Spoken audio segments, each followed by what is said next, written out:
Hi there, Ryan with Perforce, and today I'd like to talk about a couple of new features that have been introduced to Helix DAM 2024.3. These tools should help with your review process to better understand the assets you have and better communicate with your team.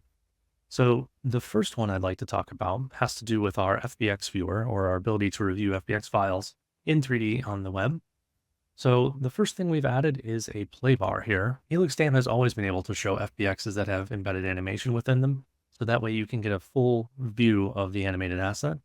However, now we've added a time control bar, so that way you can scrub through your animation, play pause, and even step on a per keyframe basis if you really want to hone in where you want your comments to be and to see everything about that asset.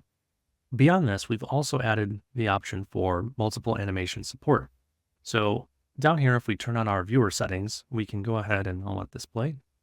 Change the various animation tracks that are embedded within this FBX file. So we can see him get up from the ground, have a little snack, or even view his special attack modes and all of that. So that way, when you have your animated characters that have been uploaded in FBX format, you can view their full range of what they're going to be doing in your game directly. The next new feature I'd like to talk about has to do with image formats, and particularly when commenting and collaborating with your team. So you've always been able to leave comments on assets, and those comments are threaded, and you've always been able to leave pins where these comments are related.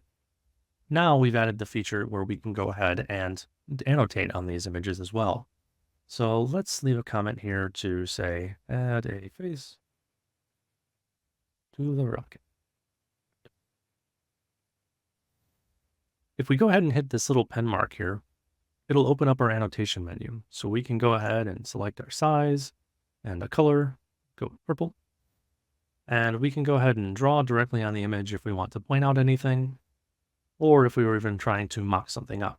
So beyond the pen mode, you can choose from your various shapes here. We've got arrows, circles, rectangles, and lines. I'm going to grab some ellipses and we'll just draw some eyes in here. And also, if you, while commenting and while annotating, you do something you don't like, don't worry, you can always erase elements as you go or clear everything. So with that, now we can communicate directly with our team with annotations that should help out in clarity as opposed to things just being in text. I'll go ahead and add that comment, and that will be present and ready for either the artist working on this or other reviewers. We're always looking to expand Helix DAM's capabilities, so if you want to keep up to see the new features that you'll get in the next release, you can check out our What's New page on our website, where we'll lay out and talk about everything we've added in that revision. And one other one to note for this 2024.3 revision is that we do also have preview image and thumbnail image support for USD files now. So if you are in a workflow that has a lot of USD files, rest assured you will have thumbnails and preview images from here on out. This will allow you to have a better view of what those assets are when you're searching for them. And also, it will enable the AI tagging to operate on those preview images. So with that, those are the key new features here in Helix DAM 2024.3.